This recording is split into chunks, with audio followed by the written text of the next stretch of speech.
بسم الله الرحمن الرحيم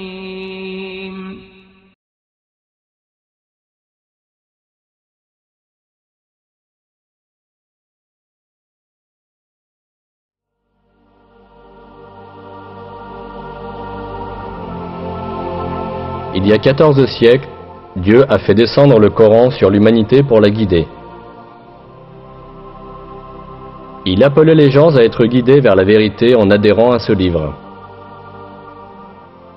Depuis le jour de sa révélation jusqu'au jour de la résurrection, cet ultime livre divin demeurera le seul guide de l'humanité.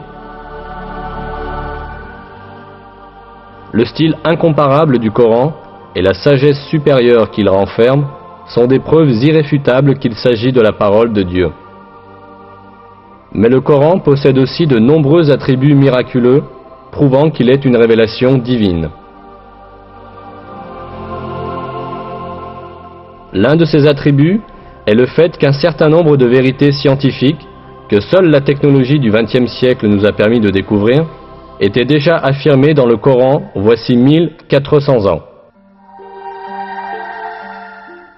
Bien sûr, le Coran n'est pas un ouvrage scientifique. Cependant, de nombreux faits scientifiques qui sont exprimés dans ces versets, d'une manière extrêmement concise et profonde, n'ont été découverts qu'au moyen de la technologie du XXe siècle.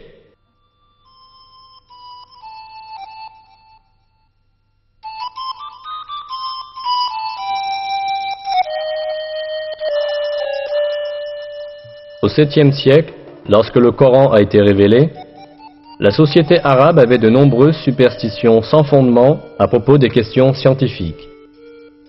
Ne possédant pas la technologie pour observer l'univers et la nature, les anciens arabes croyaient à des légendes héritées des générations passées.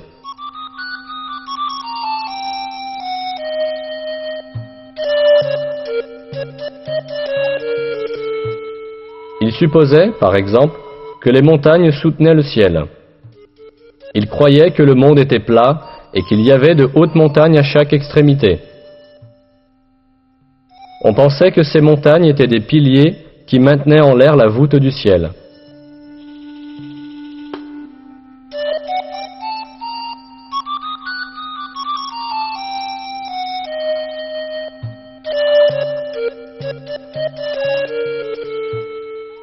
Mais ces superstitions de la société arabe furent balayées par le Coran. Par exemple, le verset « Dieu est celui qui a élevé les cieux sans piliers » abolissait la croyance que le ciel restait en l'air grâce aux montagnes. Dans de nombreux autres domaines, des faits importants furent révélés à une époque où personne n'aurait pu les connaître.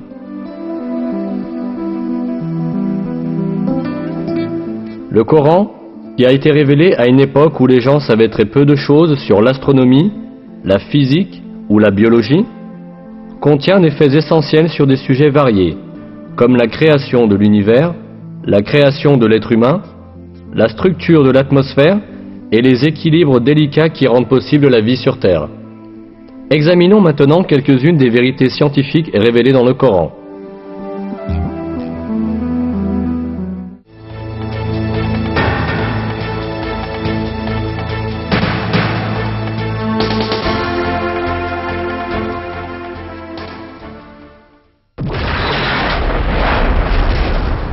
L'origine de l'univers est décrite dans le Coran dans le verset suivant.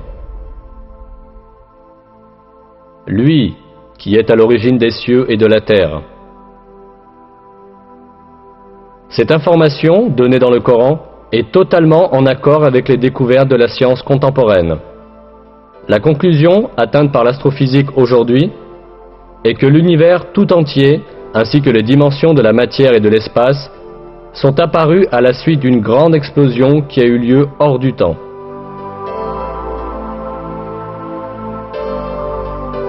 Cet événement, connu sous le nom de Big Bang, a produit l'univers tout entier il y a environ 15 milliards d'années, le créant à partir du néant à la suite de l'explosion d'un point unique. Les cercles scientifiques modernes s'accordent à dire que le Big Bang est la seule explication rationnelle et prouvable de commencement de l'univers et de la manière dont l'univers est apparu.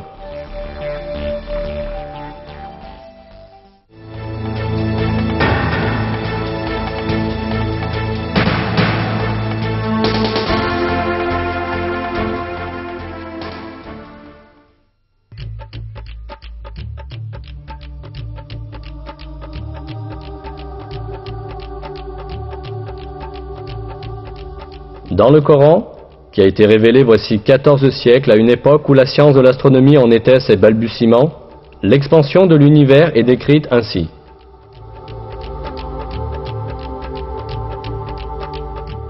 Le ciel, nous l'avons construit par notre puissance et nous l'élargissons constamment.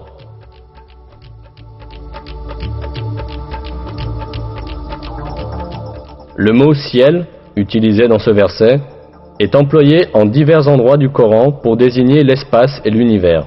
Ici encore, c'est dans ce sens que le mot est employé.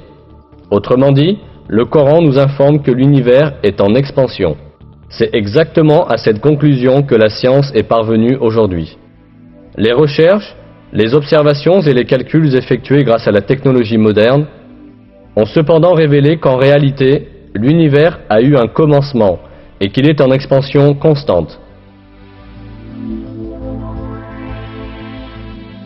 Au début du XXe siècle, le physicien russe Alexander Friedmann et le cosmologue belge Georges Lemaître ont calculé théoriquement que l'univers est en mouvement constant et en expansion.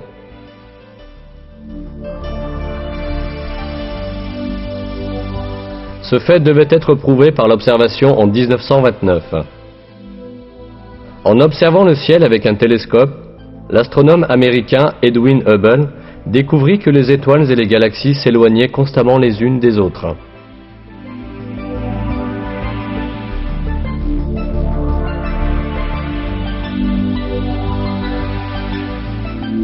Un univers dont tous les éléments s'éloignent constamment les uns des autres ne pouvait qu'être un univers en expansion constante. Les observations effectuées les années suivantes confirmèrent que l'univers est en expansion constante. Ce fait avait déjà été expliqué dans le Coran quand personne ne pouvait le connaître. C'est parce que le Coran est la parole de Dieu, le Créateur et le Maître de l'univers tout entier.